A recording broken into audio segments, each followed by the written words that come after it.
How are you doing, Joe? That's the real question. Like, are you doing okay? Every Sunday, you just come in, and it's just like, you gotta lose, and I feel bad. Jets lost in, like, not prime time, but, like, their own game, early game. You're not even looking. We're all birds. Did you pick that? I mean, you couldn't have called it better. I think it's worse that the team showed a glimpse of hope. And, like, I thought you were going to win for a second.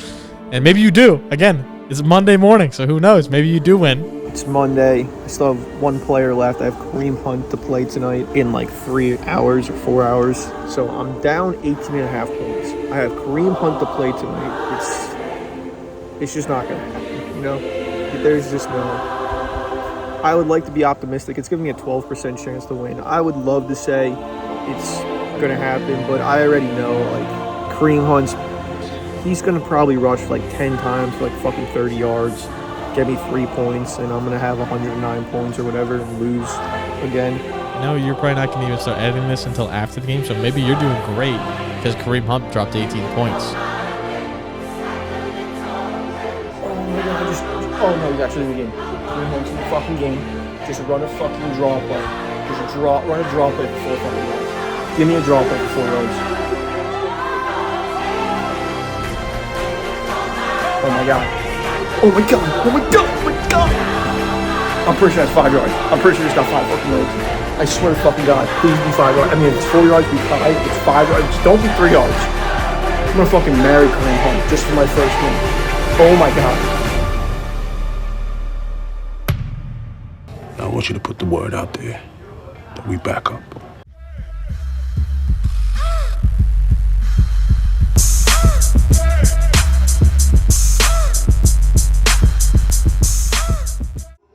Yeah. The final week. 5 minutes. What's your picks for today? Oh, are the Steelers still favored tonight? Hot, Joe. Last week you were actually Low-key, the best. Yeah. I think you won like 5 or 6 and 3. Did I give 9? I thought I only gave Maybe like 4. between all of you guys. Yeah. Don't count the his on mine. You might have been undefeated there. I was good last week, I think. I think you were like even, maybe. No, I was. I actually don't have many good. Last week was definitely Nick's best week though. The Cowboys And the are going to Falcons beat the won. Steelers. Nice. Do you agree? Anyone agree? I don't hate it, but I'm not. I bet on him, but I don't feel good about it. You know what I actually feel good? Browns are going to upset Washington. I like that.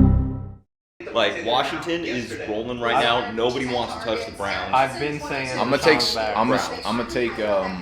Also, it feels like if we're just picking upsets, like I'll just pick the Bills just because. Do Like, the I'll throw my Bengals name. have? Bengals are getting 2.5 points at home versus the Ravens, and also the Bears -4. Nice. I got 99 problems and they all bitches. Wish I was Jigga Man. Carefree living, but I'm not Sean or Martin Louis. I'm the Cleveland nigga rolling with the Brooklyn boy. You know how I be when you start living large. I control my own life. Charles was never in charge. All right. Well, I'll start off by saying I'm very, very glad that I decided to do this on Monday instead of Sunday.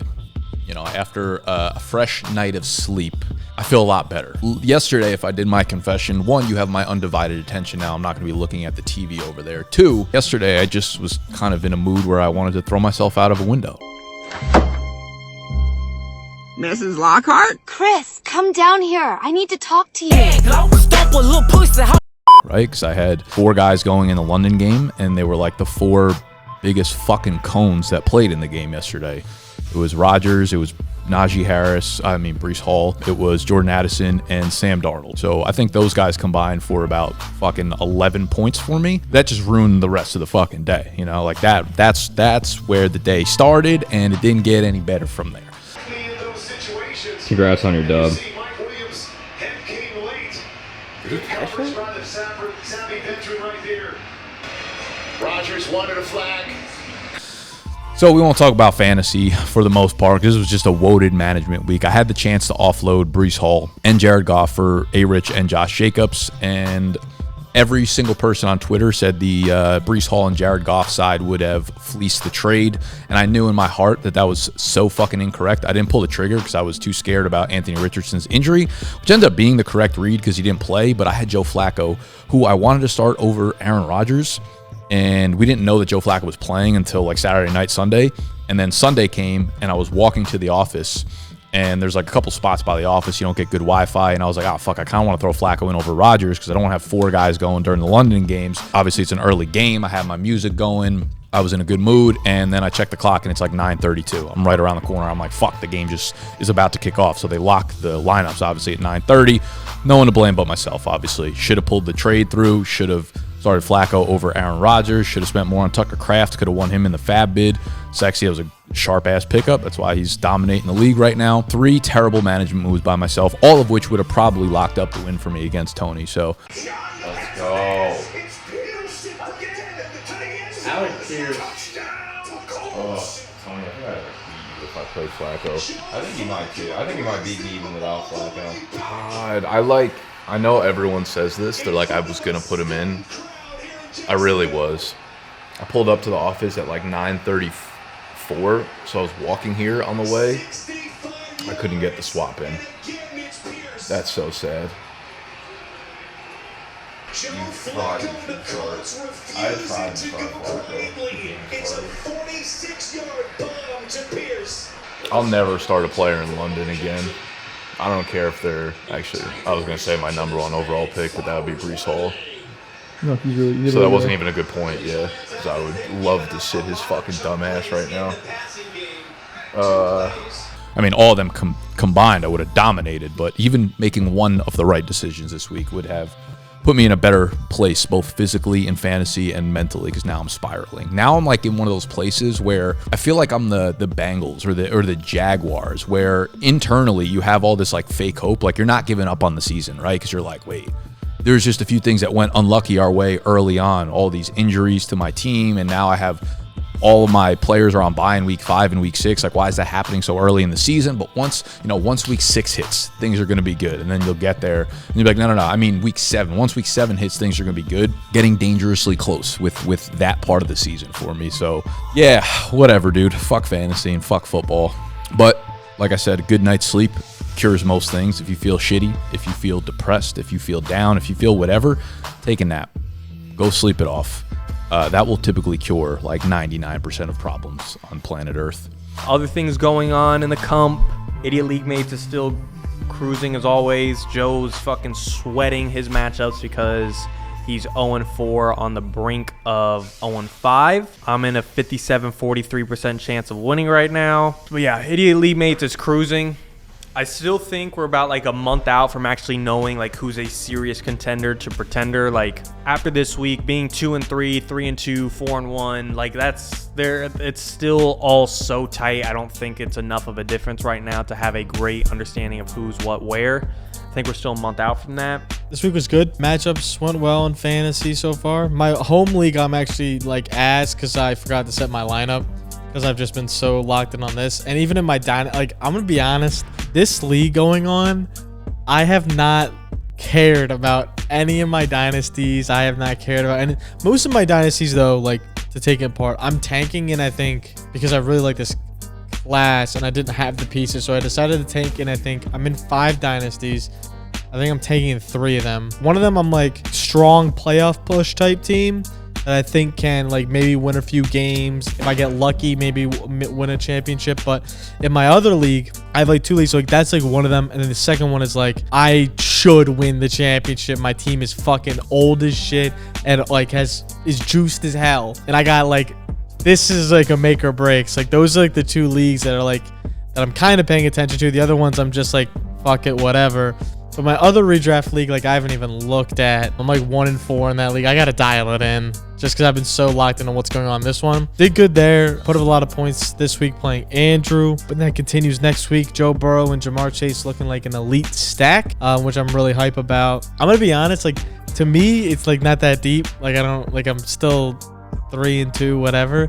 The only reason why it matters to me is because Casey and Jack said like the entire time, oh, They're going to be so ass. They won't even play games. Joe Burrow has no wrist. Jamar Chase fucking stinks. Whatever it was, right? It's going to be the worst stack of all time. Quote. Worst? Yo, can we put that clip in right here of Casey saying, when I made the pick, that's the worst pick of all time in fantasy? My first round pick, I'm going to go with iced out Joe Burrow. Okay. Oh my God. What is the version with the broken wrist or without? Because there's only one version playing this year. Oh my. That might be the worst fucking. You should get Jamar Chase on the comeback because he's gonna sit out the first 8 weeks. That was the worst pick. Who's in his division? And 2, then he doubled down on it, saying it's gonna be the worst fantasy stack of all time. And now they're the number 1 stack in fantasy football. Makes me pretty hype, but a lot of season left to be played. There's a lot going on. Obviously, the Panthers sucked this weekend, playing Caleb Williams, so everyone was hyped to see that. But we got our doors blown off. Passing offense looks slow. We just had injury after injury after injury. The Panthers, like, I'm not exaggerating, are down 11 starters. We have 22 guys that normally will be on like each side of the ball, and we're down 11 of them. So we're missing half our team. And obviously I'm not making excuses, but it's just to the point of like, we're just so like, just tank. Just like tank. Have Andy throw for like 300 yards a game and lose, and I'll be whatever. We'll be fine. Get Travis Hunter. Get the secondary like under like a little more manageable situations instead of having Mike Jackson in one-on-one situations with DJ Moore on a post route. Probably not our best strat there, but no, yeah, Caleb's been progressing. He's looking better, which is good to see. Still holding the ball for too long. I've been like, that was my biggest knock on him in college, and he's still doing it. But if he can get the ball out faster and make quicker decisions and stop taking stupid deep ass sacks, I think he can be a ball player. I'm excited to see how he turns out. Hopefully Keenan Allen can do something, like maybe just like show that he's alive. He's been fucking ass. Doing confessions in here today because the part of the office which we usually watch the football games at is stacked up with snapback sports hats, which now I think of it, I'm so about to go steal one of those before I leave. So we're watching the games instead in the trivia studio, which is where we usually do confessions. But since everyone's in there watching them, I came into the solo office to confess to you solely because I have a lot of sins to talk about.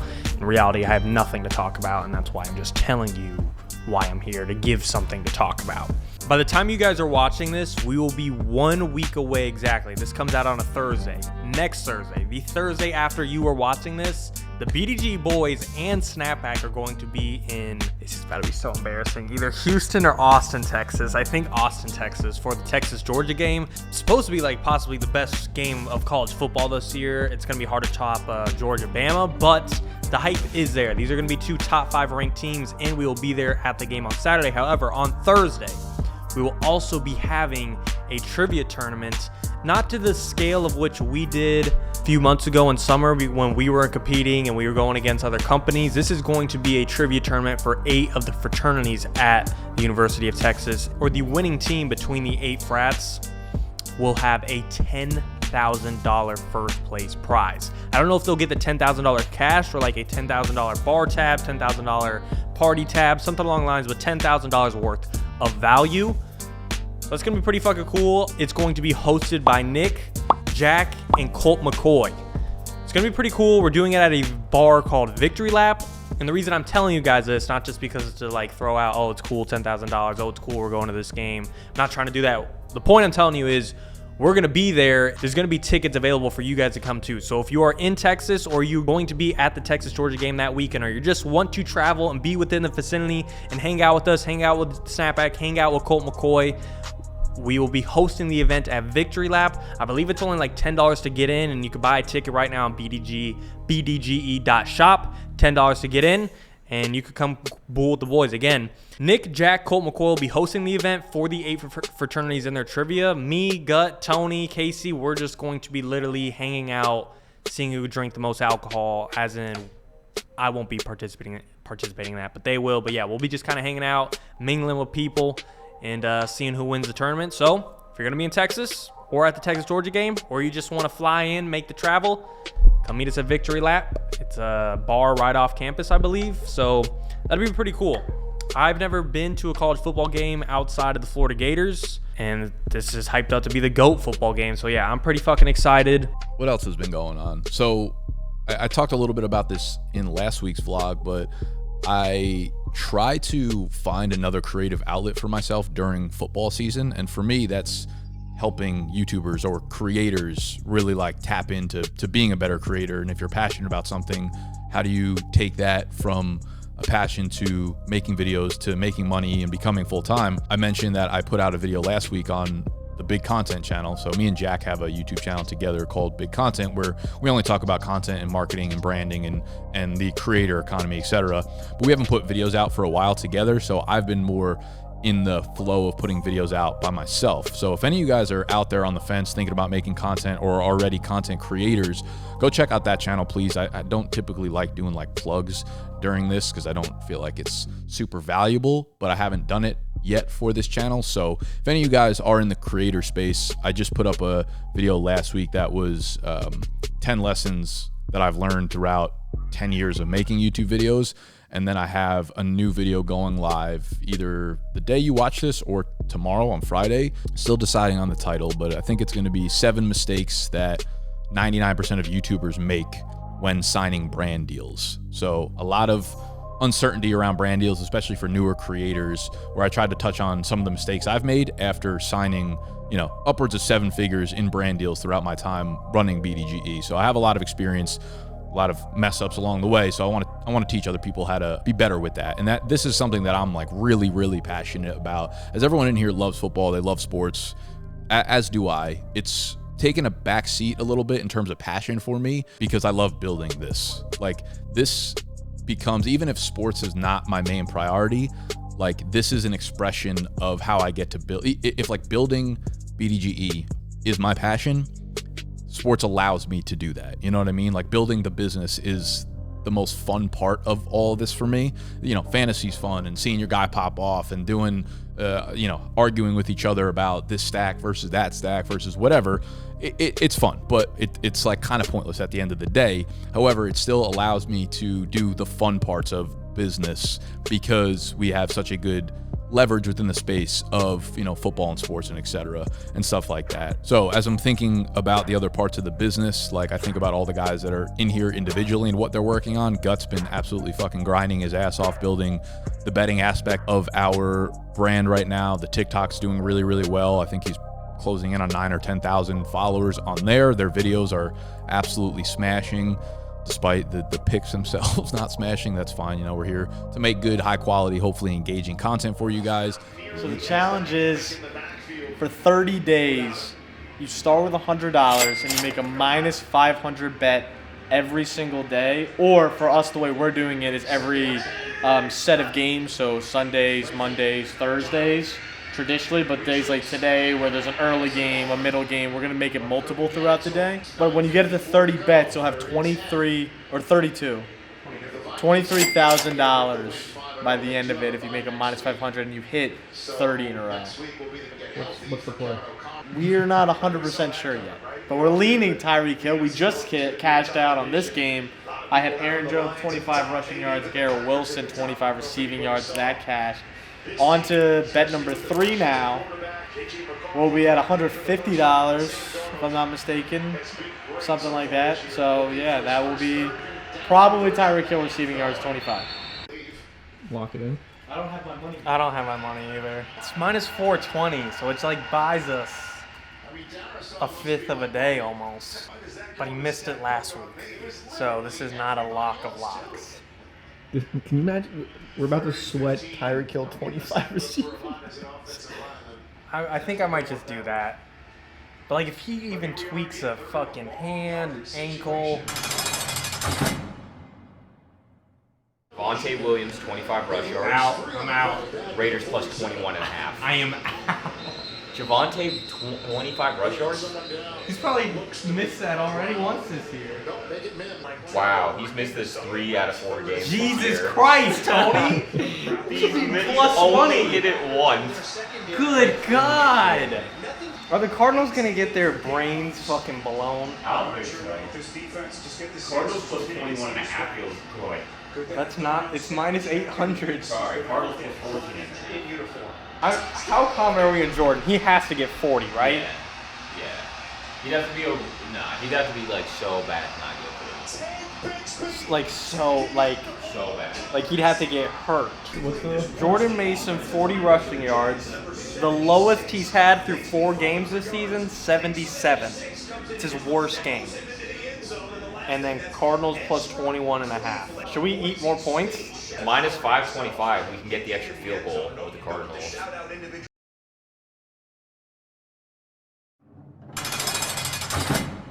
Someone was like, a dude attacking me on the bets account because we had an old clip that surfaced that we posted a long time ago, and it was like, if you guys watch our videos, you know, me and Jaymo forever were like, CMC's getting injured this year. All off season, that was like me and Jaymo's narrative of CMC's not going to play, CMC's going to get hurt, and CMC has yet to still play. I know we talked about like hate comments last time. This guy comes on comments and he's like, verbatim, you guys are fucking retarded, you don't know anything, you're like so stupid. It was like, all of you guys besides Jaymo have said that CMC should be the #1 overall pick and like all this sort of shit, and it was just so like, it was so fucking funny. I love those comments that come back from like months ago that will just be like, you don't know anything about football.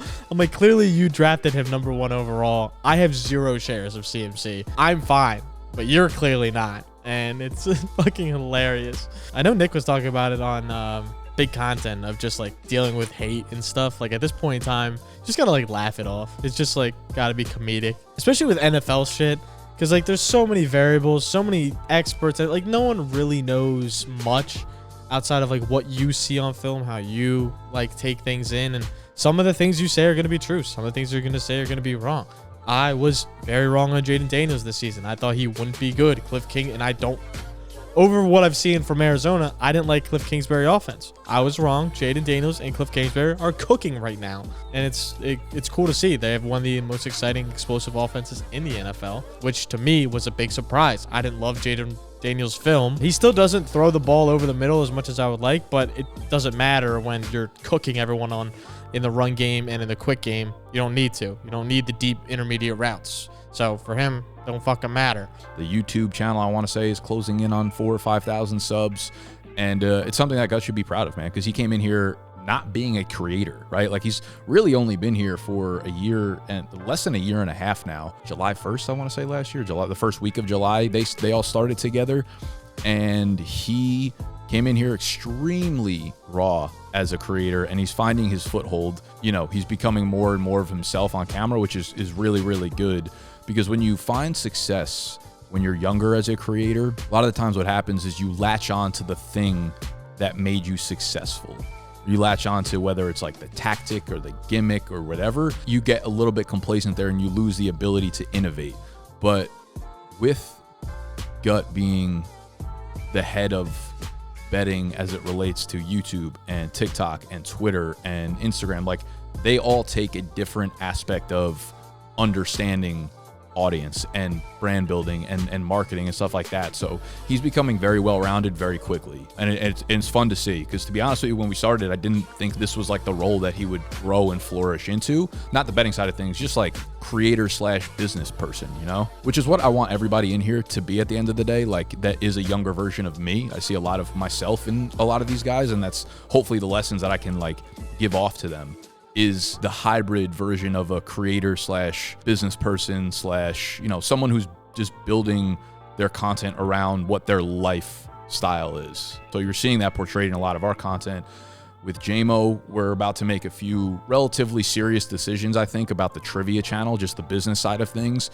We have not given clear direction on that, and I talked a lot about this on the video last week in the Big Content channel about not monetizing too early and not trying to like sell things and work with advertisers and sponsors and whatnot.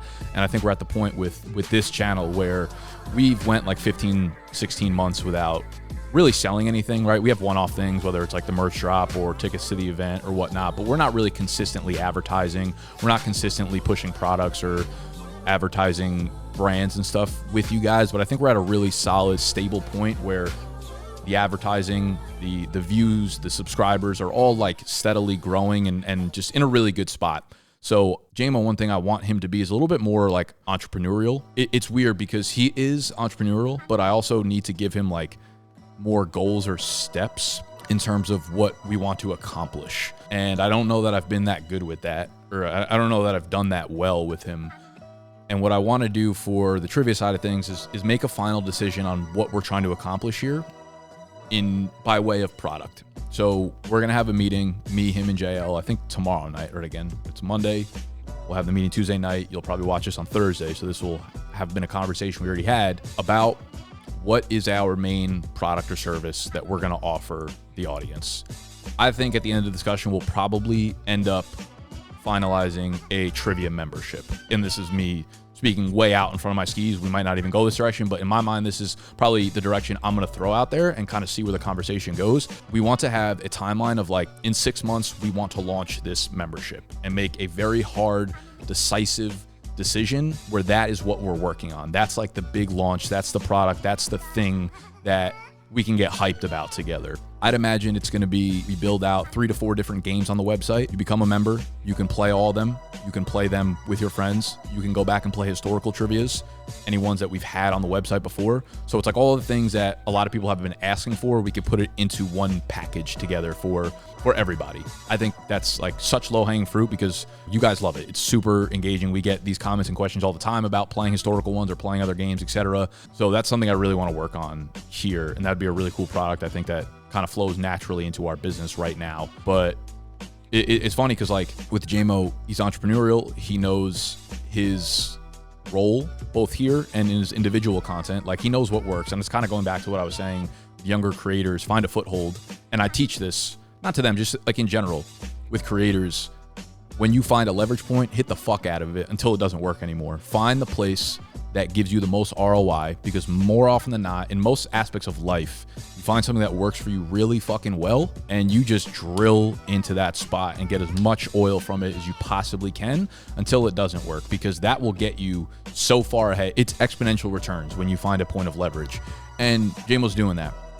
And I think we haven't tapped into that with him here yet at BDGE, and it's there. I know it is, and he's been great for us, but there's part of me that feels like, okay, if I told him like, Jaymo, you got to bring in 180K for the company by this time next year, you know, I'm just like throwing out fucking numbers and examples, whatever. I would be surprised if he didn't do it, right? Like I would be way more surprised if he didn't do it than he did do it. But I think there's like part of him that's still waiting for a lot of permission from me to like make bigger entrepreneurial business moves, or he feels uncertain in the direction for where he wants to go right now. And this will probably be a conversation I have with him tomorrow night on that call. I'll have talked to him about this before you guys see this, and I try to make sure that anything I put out publicly is not something that they're hearing from me for the first time over camera. They are hearing it from me face to face first, of course. And that would be a very weird way to run a business. Like if I was like, you got to bring in all this money, he would find a way to do it, whether it's through more partnerships, whether it's through more brand sponsorships, whether it's through more signups via Underdog, whether it's through like, I almost imagine like you got to bring in 100K over the next 6 months. He gets us on Cameo and we bring in like 40K through Cameo. You know what I mean? And I'm starting to think like maybe I need to incentivize what he needs to accomplish via financials and let him like work around backwards to like accomplish these things. You know what I mean? Yeah, I don't know. These are just things on my head. I know you guys like to kind of hear more about the behind the scenes of the business. So these are the ways that I think about things. Like obviously our business is content, right? Like we focus 99% of our time on preparing for content, shooting content, editing content, publishing content. But as one of the leaders in here, I obviously have to think about how to push the right buttons and pull the right levers to make these guys think a little bit more broad than just content itself. Content will get us so far.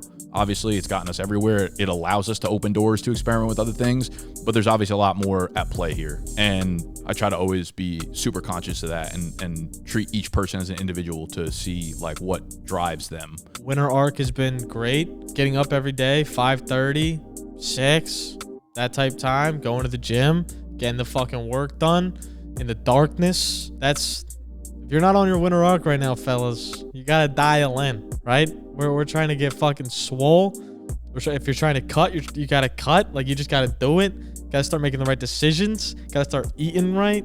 Gotta start just being on the right page and getting your shit together this winter, right? No girlfriends in the Jaymo and Gutter's apartment right now. So like, we gotta like, we're on top of shit right now from like being a dialed in standpoint. The whole company, no women, no problems. Tony can deal with his one problem, but other than that, we're rolling. Tony's fine. He's doing the editing. He does need to tighten the fuck up though. His attention to detail is getting concerning for me. I'll just throw that in there. Be having a talk soon. Joe's just the GOAT, always. Congrats on your win tonight. Kareem Hunt putting up probably a big 25 spot. And then next week you got an auto dub. Don't even know who you're playing. Don't know what your lineup looks like, but it's just auto dub. Auto dub. Anyways, that's all I got. I need to go home and get home quick because I have groceries being delivered and I got frozen fruit in there and I don't want my berries spoiled. So I'm gonna head out. Peace, smoochies, goodbye. Love you all. Again, tickets available to hang out with us in Texas on BDGE.shop. It's only $10.